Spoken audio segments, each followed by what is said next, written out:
You're listening to a podcast by the Center for Action and Contemplation. To learn more, visit cac.org. Greetings, I'm Jim Finley. And I'm Kirsten Oates. Welcome to Turning to the Mystics.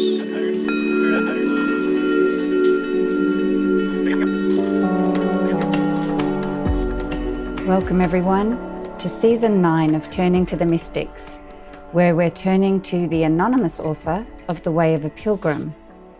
And I'm here with Jim to discuss his fourth session in the season. Welcome, Jim. Yes, it's good to continue on together with the Pilgrim. Yes, I'm enjoying it so much. So I thought I'd start just with a little recap, grounding us where we are in the book. And so we've been following this pilgrim who was already living life as a pilgrim, but he had this quickening or awakening in church one day, the 24th Sunday after Pentecost, when he heard the verse that talks about praying without ceasing. And it quickened him and it sent him on a quest. It called on him to understand what it would mean to pray without ceasing. And so he went looking for teachers or people that might know how to do this. And just when he was about to give up, he didn't know where to go next, the teacher appeared and guided him to the monastery and to this lineage, this wisdom lineage. What the teacher said was mystical teaching. And he showed him the teaching in the Philokalia and this beautiful prayer of the heart, which is a way to pray without ceasing. And after the pilgrim got the teaching, kind of his awakening deepened another layer, and he longed to have the habit of this prayer. And so he's made a commitment to the teacher to practice this prayer.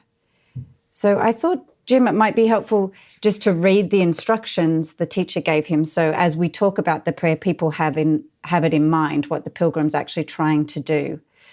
So I can just read them here. So this is what the teacher read. He said, "Sit down alone and in silence. Lower your head, shut your eyes, breathe out gently, and imagine yourself looking into your own heart. Carry your mind, your thoughts, from your head to your heart. As you breathe out, say, 'Lord Jesus Christ, have mercy on me.' Say it moving your lips gently, or simply say it in your mind. Try to put all other thoughts aside. Be calm, be patient, and repeat the process very frequently." So that's what the pilgrims committed to do. And so where you started session 4, I might just read where you started, the new text. "In church, I felt a glowing eagerness to take all the pains I could to learn unceasing interior prayer, and I prayed to God to come to my help. Then I began to wonder how I should manage to see my starets again for counsel or confession, since leave was not given to remain for more than 3 days in the monastery guest house, and there were no other houses near." So that was where we started. And what struck me about that was this, I love the term glowing eagerness, like I can imagine inside his chest, there's a warmth and a glow and an excitement. And then also the first thing he did was to pray to God to come to his help, to come to his aid in trying this. And then he realizes he'd like to stay close to the teacher. The teacher's told him to keep coming back and checking in with him as he learns the prayer.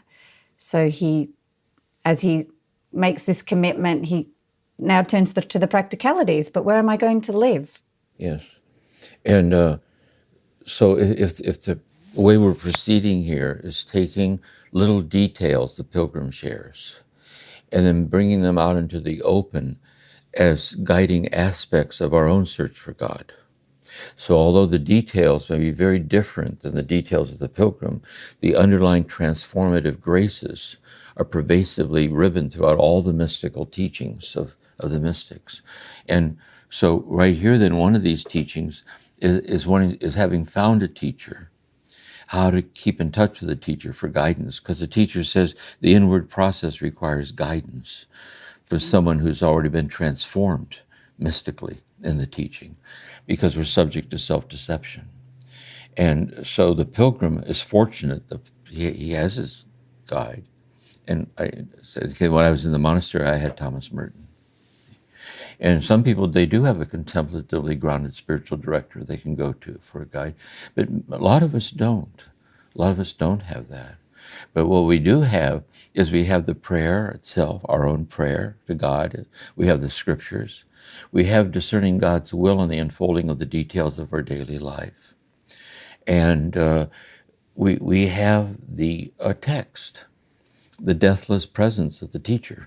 And the Pilgrim is talking to us, and so we can open it as a prayer for the presence of the teaching is coming into our heart this way.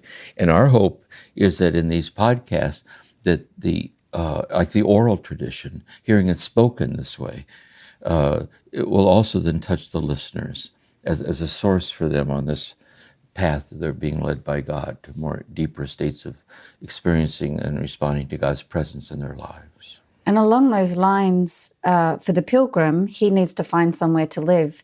And what happens next is he learns there's a village between 2 and 3 miles from the monastery. He says, I went there to look for a place to live, and to my great happiness, God showed me the thing I needed. A peasant hired me for the whole summer to look after his kitchen garden, and what is more, gave me the use of a little thatched hut in where I could live alone. God be praised. I had found a quiet place, and in this manner I took up my abode and began to learn interior prayer in the way I had been shown, and to go to see my starets from time to time.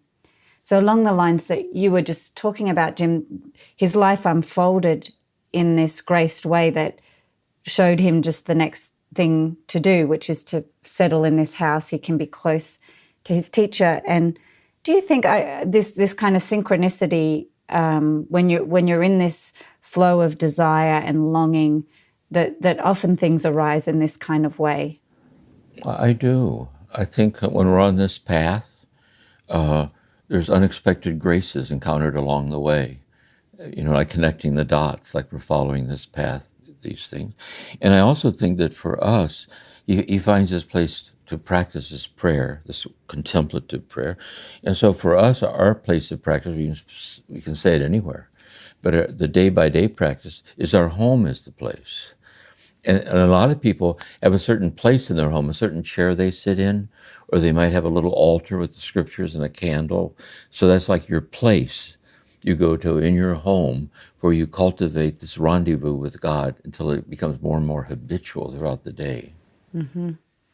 Yes, and I do wonder for people listening to this podcast what this might be bringing up for them, whether they want to create a place for the first time in their home, whether they're drawn to try this prayer, or whether they're drawn to deepen in their own commitment to their practice using some of these guidelines or some of these things they might be learning along the way, because hopefully this podcast is providing some kind of synchronicity to what people are longing for and looking for. Yes. See, I think really the transformative power in a practice is that a practice is any act faithfully entered into with our whole heart that takes us to the deeper place. And we have to faithfully practice it because it's subtle. It isn't like you just try it once or twice, or it isn't as if you practice it just every so often. There's a kind of a calling for daily quiet time. And if this is your practice, each mystic has his or her own. We've been listening to these variations toward contemplative union with God. So it's an actual act where you sit and you're present with your whole being, with childlike sincerity, and you just quietly stay with it, with this delicate, subtle longing. And and just see how you're unexpectedly led by God as it takes you deeper. Yes, beautiful. And to always, I love the way you always encourage us, Jim, in those practices to start with first things first, to always open ourselves to God's presence with the understanding that God's always present to us. That's right. And another big thing, I think, really, is that by going deeper, it doesn't necessarily feel like we're going deeper. It might feel like nothing's happening. So what we do when we practice the prayer is, Lord Jesus, have mercy on me for being so limited by my abilities that it closes off how you're working in my life in the midst of my incompleteness. See, otherwise we're turning it into kind of an achievement, like we're trying to get somewhere or experience. It isn't even like that. It's more like surrendering ourselves over to God's mercy, sustaining us as we are, and not like we think we're supposed to be. And that's the intimacy of transformation, I think, how God works with us. That's a wonderful encouragement. Thank you.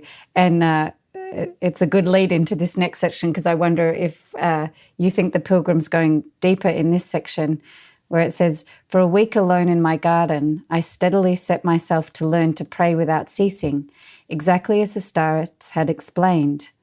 At first things seemed to go very well, but then it tired me very much. I felt lazy and bored and overwhelmingly sleepy, and a cloud of all sorts of other thoughts closed round me.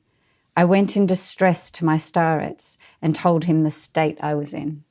I think any heartfelt commitment in a transformative process, it's not a constant glide path. You know, marriage and being married or parenting or teaching or being an artist or a poet or living in solitude, there are times where the ego hits rough water and nothing's happening and you feel stuck and you feel disheartened and you're bored. And that's part of the journey.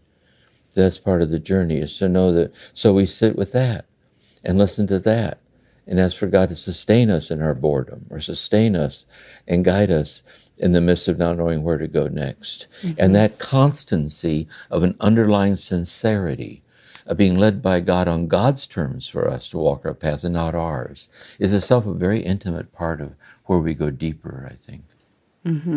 Jim, and I just so appreciate the honesty in the book about this kind of a phase. Like, the words he used are just so ordinary, the things that we all experience. He felt lazy and bored and overwhelmingly sleepy. I think these periods of aridity are an important part of the path itself that often come up in any lifelong transformative process, marriage, parenting, artist, whatever. But there's another thing to consider here about boredom and sleepiness and so on, is to check in with yourself physically, with your health. Are you getting enough sleep? Is there an ongoing support system that kind of sustains you in your life? Like what's going on with you? And because God's will for us is woven through all those details, like we gather up the realities of ourselves and tend to those things as best we can. But it sometimes happens, we check that out, and there isn't anything going on that would account for this feeling. And then know that that's part of this process, really, because another way of looking at it is the ego self is dying to the illusion that it has the final say in who we are. Because in a way, we're passing beyond the boundaries of being in control and handing ourselves over to the love of God. And so there's a kind of an intimate interior struggle that goes on. So a person needs to quietly discern the different aspects of what's going on here. Because to say that prayer over and over and over and over again, you know, for the ego self, I guess, could easily feel boring and make you sleepy. Yeah.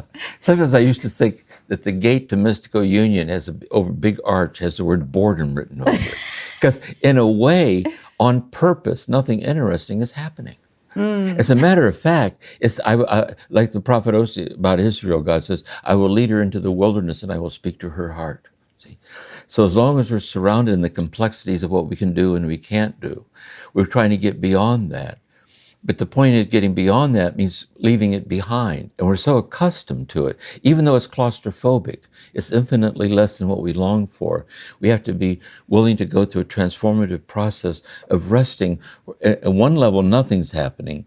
But at a qualitatively deeper level, something that cannot be comprehended is happening to you, see, in your heart. And you have to undergo that transformation of the dimension of consciousness now you're functioning at, which is because this is beyond cognition, beyond anything, and that's the process. I'm looking forward to hearing from our listeners at the end of this season to hear some of their stories about how starting a contemplative practice, was for them.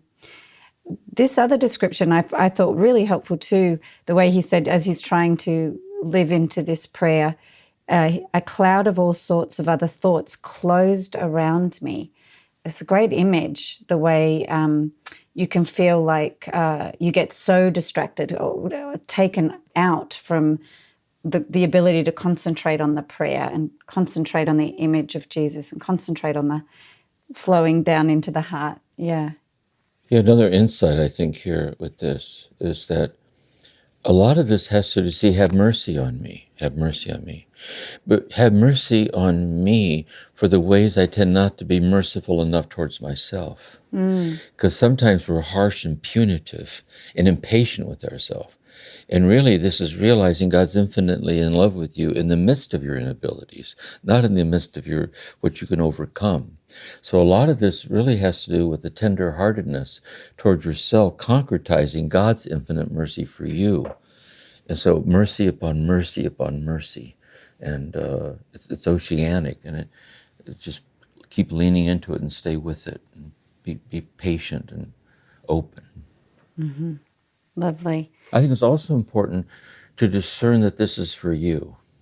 It isn't as if you heard about the Jesus prayer, and I'm going to sit every day and break through and practice the Jesus prayer. Mm-hmm. It could be self-will. So it has to sit, even though it's mysterious and subtle, it has to sit right with you. And that's why by going through all these mystics, you find the mystic that most deeply resonates with you. And that could change as you go along over the months and years. You could switch, but you're always discerning. Even though subtle and challenging, it rings true to me. Mm-hmm. That there's something about this. I feel, at least for now, I'm just be on the unitive path this way, as a discernment. Yeah. Yes, thank you for saying that, Jim, because I could imagine there are people who listen to the season on Guigo or with the Ladder for Monks or the Cloud of Unknowing, with the idea of that way of praying, and they may be well into a practice, and this one, isn't the one for them. But for someone else, they hear this and it's the one they've been waiting for. Yes, and here's another way to look at this also. See, it isn't as if we go through each season. As we go through each season, you switch over and practice prayer that way. Switch over. So this is not like you're changing channels on the television set. Yeah. So what you do is you listen and you draw from each one. And even though you may say with Teresa of Avila, for example, but you would draw the insights in the Jesus prayer and apply it as it pertains to Teresa. And they're all interconnected with each other. That's important. When I was growing up, my mother used to get a box of assorted chocolates. And so she would take a little bite out of each one to see what was in it. And sometimes people do that with spirituality. Yeah. You just take a nibble here, a nibble there. So you have to settle somewhere, but be open to everything. But you don't just jump all over the place. Yeah. Yeah. Well, I think especially like you said, when it's hard to live in proximity to a teacher the way the Pilgrim does, that depending on what's going on in your life, one of the mystics that you've taught over the seasons might really be speaking to something that's happening to you, and that's the gift of having this breadth of teaching. It is. It's true. So with this challenge of feeling lazy, bored, and sleepy, our Pilgrim goes back to his teacher, and this is what happens. He greeted me in a friendly way and said, "My dear brother, it is the attack of the world of darkness upon you. To that world, nothing is worse than heartfelt prayer on our part. and it is trying for every means to hinder you and to turn you aside from learning the prayer. But all the same, the enemy only does what God sees fit to allow and no more than is necessary for us. So, Jim, I just wanted to spend a little bit of time on this section. I'll be honest, these kind of discussions make me a little bit uncomfortable about this kind of darkness. So I wonder if you could just help me understand it a little bit better. First of all, talk about the powers of darkness and so on, is that in the tradition, the Christian tradition, and all traditions are variations of this, all world religions, but in terms of being a person, there's the persons of the Trinity, these infinite relations of knowledge and love. And then the uncreated persons of the Trinity create persons destined to share in God's own life as completely as God shares in God's life. And some of these created persons, which us as humans are corporeal persons, but we have a bodily nature to realize this call. And then there's incorporeal persons, which are angels. So just as in the human, with the corporeal nature of the mythic story of the garden, there's a fall. So God endlessly permeates all things incomprehensibly forever, but our experiential consciousness of it is traumatized, is fallen. And so we're trying to find our way to be restabilized in God's infinite oneness with us in felt consciousness that we can live by it this way. And so we're doing this. So we're saying there was also a fall in the angels. And so the fallen angels, then you have the angels with God, guardian angels. Angels, the scriptures are full of angels. And then the fallen angels is tempting us. And so in a way, they took this very important for them, this idea of an invisible world and so on. But it's very hard for us we so psychologize things and look at things. We're not used to this. And part of this can be seen as superstitious and naive, but I would put it another way. In day-by-day consciousness, where you know what time it is and you walk around, no angels in sight. You can't find any dead people around. I don't see God either. I looked over and over. Looked at all the closets. I don't know where the hell God is. God's not around. But in deep meditative states, you can see God. That is, meaning you can realize God, but you can also realize the dead. We can't see God for the same reason we don't see the dead. They're in infinity this way. So in deep meditative states, the powers of darkness, primordial powers of darkness, are working out this, like Jacob wrestling with an angel, this kind of thing. But they're very interior things this way. So I think, take it however you want to. If it doesn't speak to you, just walk past it. But there's another way, just know that it's alluding to things that are actually subtle and mysterious. And the more we venture into these things, the more we can unexpectedly finding ourselves dealing with matters that we didn't realize we're going to be asked to deal with, both in terms of angelic joy and illuminations, but also in terms of interior struggles and darkness. But in their culture where they lived, this was very real to them. But for us, it's not the way we tend to look at this. We're very secular and psychological and empirical and practical this way. Scientific. But if you're going to practice this practice, you transcend and include, like Ken Wilber says. You include the secular and the material, but you transcend it in boundaryless realms of divinity. And those boundless realms are transforming you into those realms in love.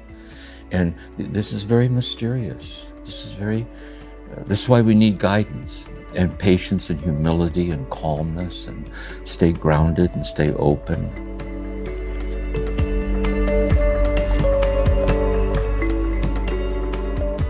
Turning to the mystics, we'll continue in a moment.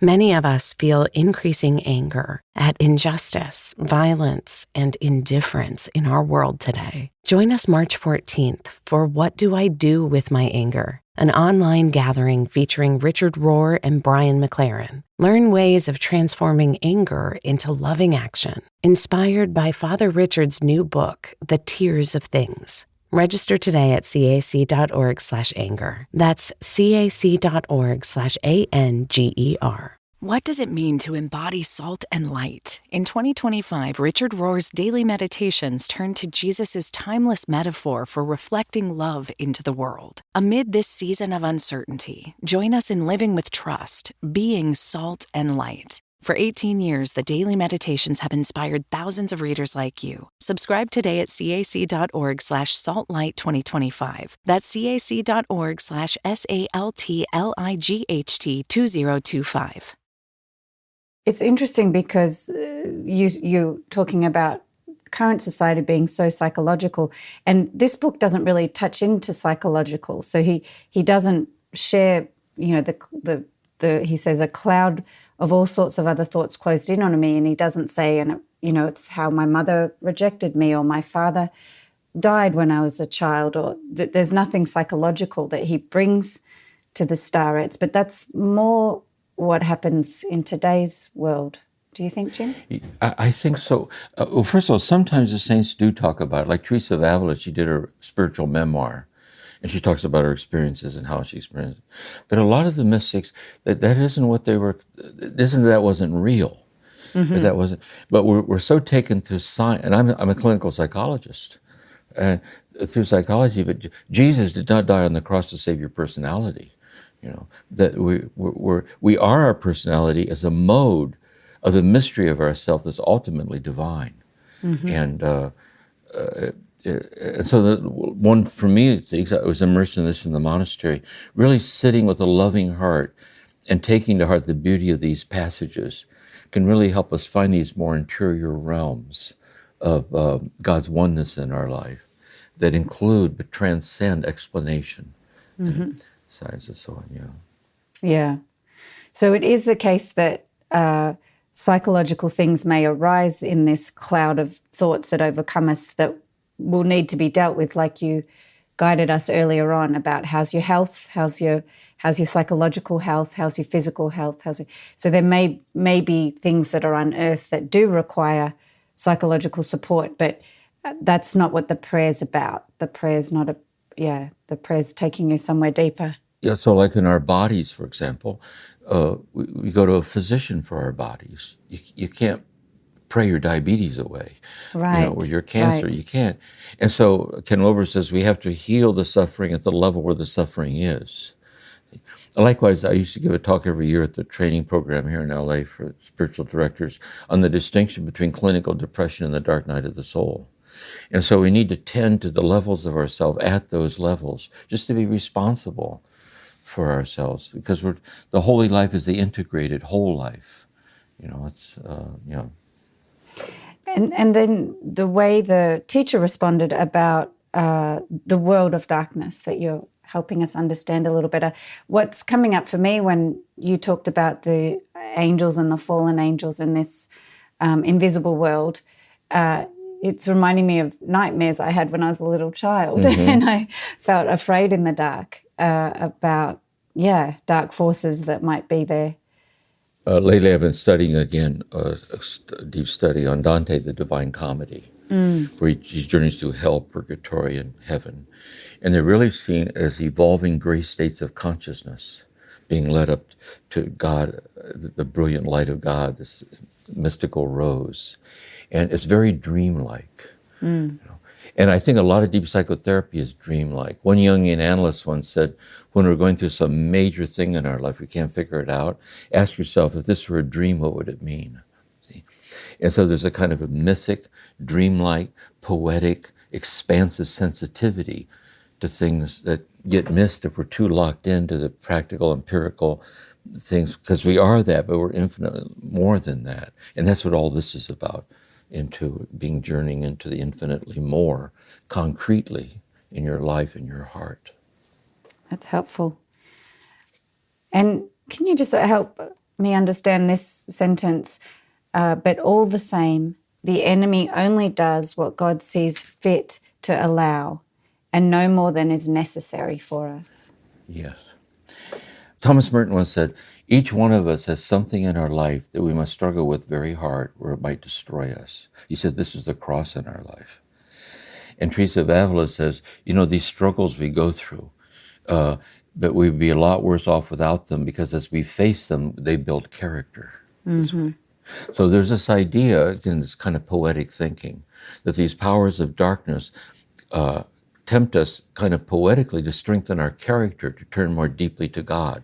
Mm-hmm. And that's why we're never, but the tempter is never allowed to tempt more than God allows, which again adds to more mystery, because some people have psychotic breaks and commit suicide. It isn't as, it's another one of these subtle things to sort of, but anyway, that's the idea behind it, that we're allowed to be tempted, for in the temptation, like the book of Job, Mm-hmm. in the temptation, it clarifies us. Like we rise above, we come to a place of light we never would have gone to if we didn't have to struggle in the dark. Thank you for that explanation, Jim, about invisible things that are hard to imagine. I wanted to share what the teacher tells the pilgrim as in his further response. He says to him, "It would appear that you need a further testing of your humility, and that it is too soon, therefore, for your unmeasured zeal to approach the loftiest entrance to the heart." So there's something else going on that the teacher can sense. How would you describe that? Here's what comes to me is an example I use in my reflections on Thomas Merton, on the true self. Is imagine you tell God, God, this mystical union with you, I want it more than anything, really, but under one condition. That when I cross the line over into mystical union, my ego will remain intact, and I'll become a mystical ego and finally get the respect I deserve. What we're talking about is the grace metamorphosis of our very subjectivity. See? And so then he's raising this, so now the prayer gets more intimate, see? Because now it bears upon the intimacy of your zeal. And there's a kind of a sophomoric quality to it, covetousness, like you're just pushing through, trying to reach it. Because if you could reach it in these terms, it would be more of you. It too would be finite. And so then we go to the teacher and say, well, what do I do about that? What kind of strategy is there in which I can be healed from immature zeal? And this is a critical turning point of where it starts to go into the depths of mystical union. This way, and what he's going to say next. So he's now encountering an unexpected layer of a need to undergo a transformation of the very way he experiences himself, especially the very sincerity in which he's seeking God has to be transformed. Wow. And so it's calibrating it to a more intimate level. And so the teacher, this contemplatively grounded teacher, starts leading him into this next realm. Yes. Yes, and the instruction he gives him, you pointed out, is one that takes the pilgrim out of his mind and further into his body. So the teacher says the faculty of pronouncing words lies in the throat. Reject all other thoughts. You can do this if you will, and allow that faculty to repeat only the following words constantly. Lord Jesus Christ, have mercy on me. Compel yourself to do it always. If you succeed for a time, then without a doubt your heart will also open to prayer. We know it from experience. So the goal is his goal, so to speak. He's inviting the prayer is to bring the pilgrim further into his heart, and now he's moving him into concentrating in his throat. It's a physical journey, but it's also there's something. Yeah. I want to give some examples. This is a big thing.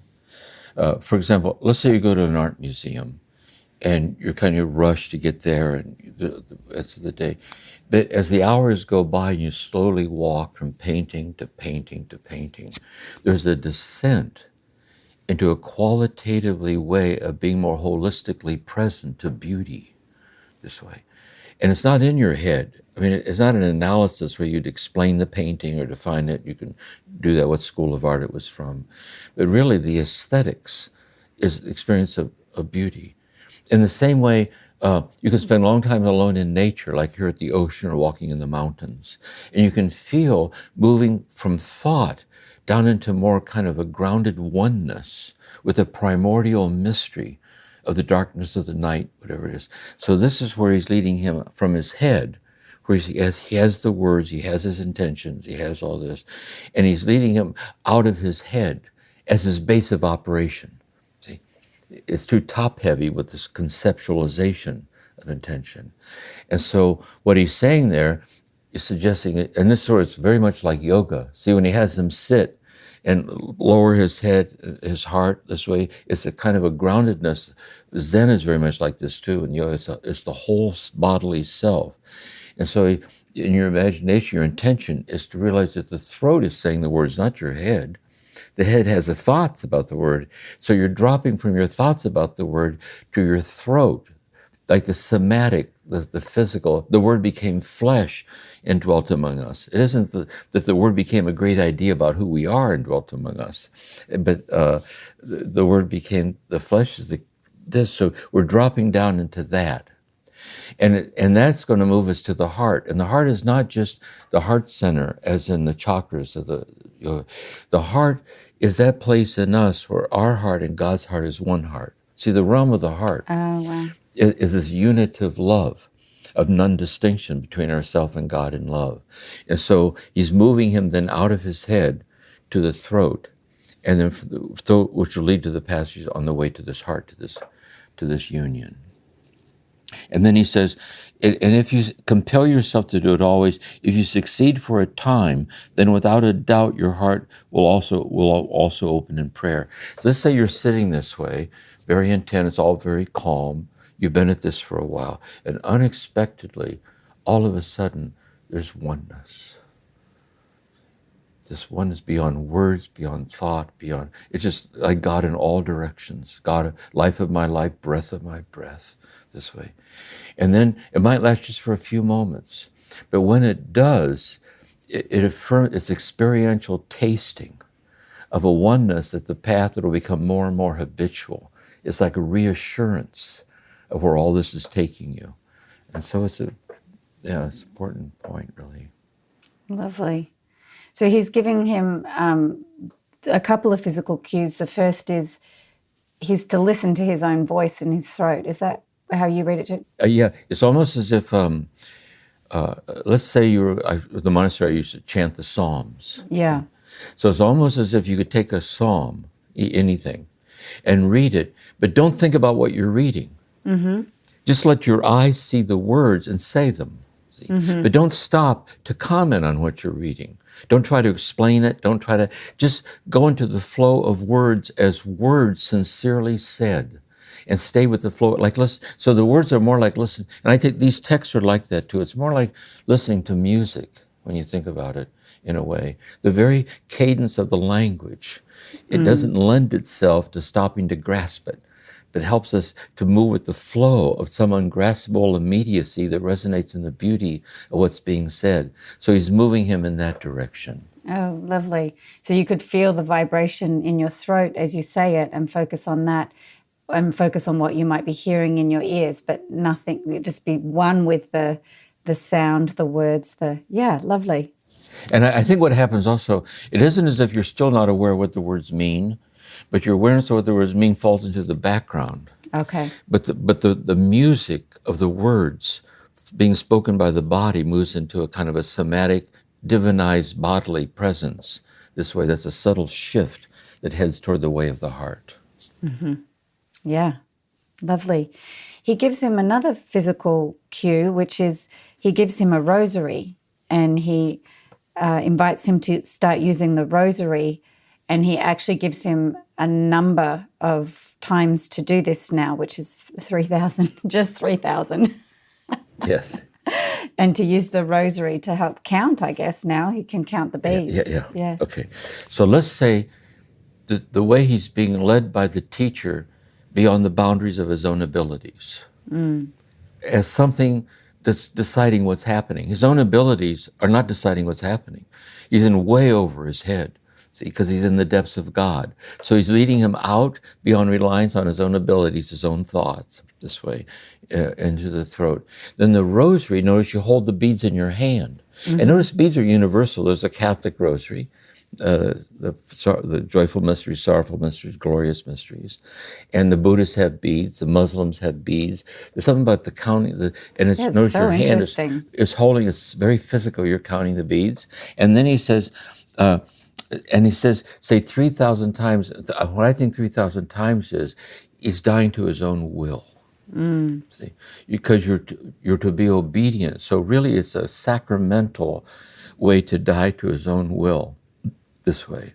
Next, but without fail, exactly 3,000, without deliberately increasing or diminishing the number. This is important, I think. Because see, if you deliberately increase it, like I'm on a roll, I'm going to just fire away. You're kind of betraying everything.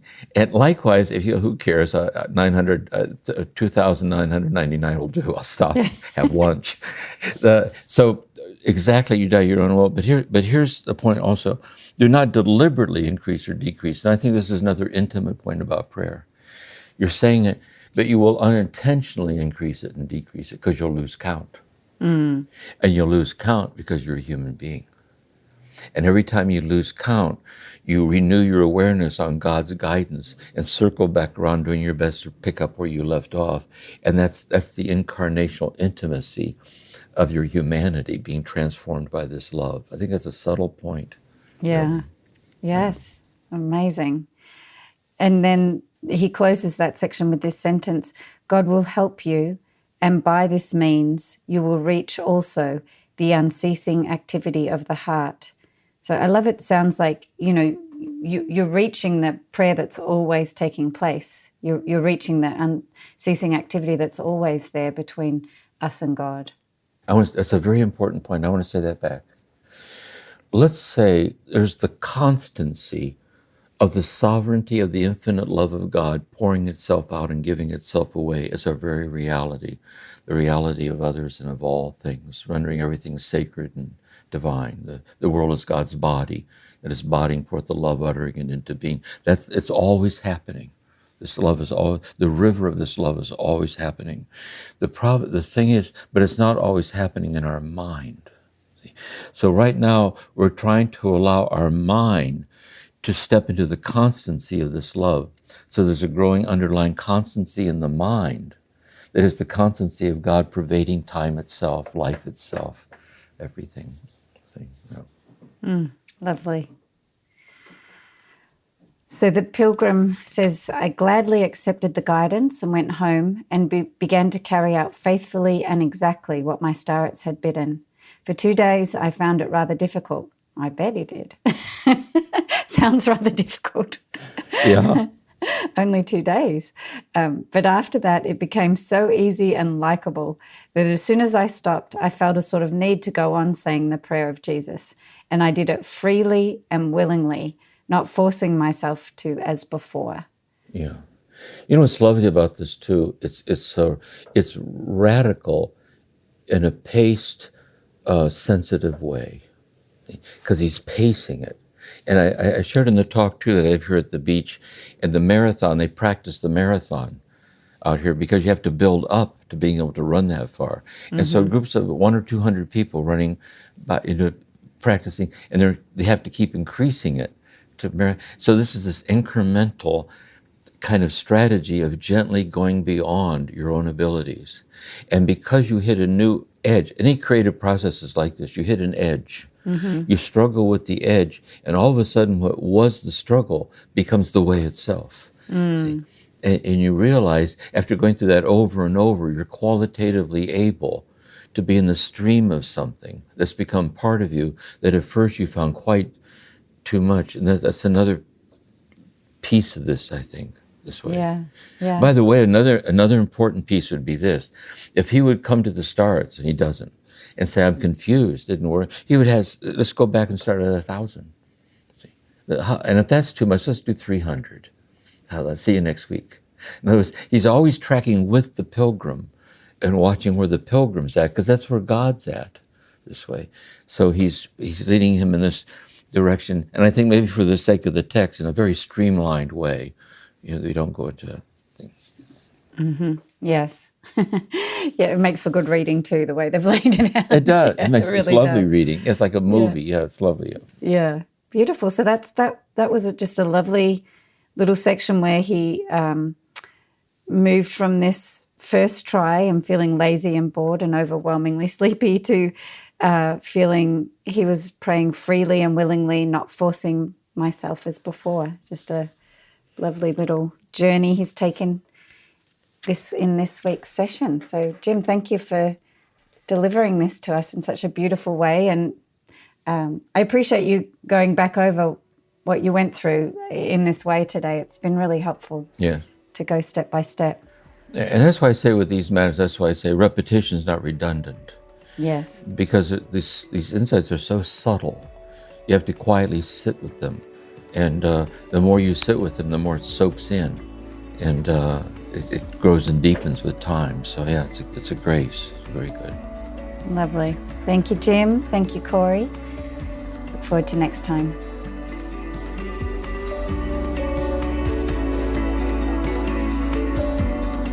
Thank you for listening to this episode of Turning to the Mystics, a podcast created by the Center for Action and Contemplation. We're planning to do episodes that answer your questions. So if you have a question, please email us at podcasts@cac.org or send us a voicemail. All of this information can be found in the show notes. We'll see you again soon.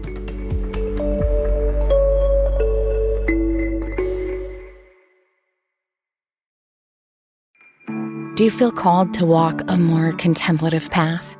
The Center for Action and Contemplation is an educational nonprofit supporting the journey of inner transformation. Our programs and resources will help grow your consciousness, deepen your prayer practice, and strengthen your compassionate engagement with the world. Learn more about our resources, such as publications, podcasts, email series, and events at www.cac.org.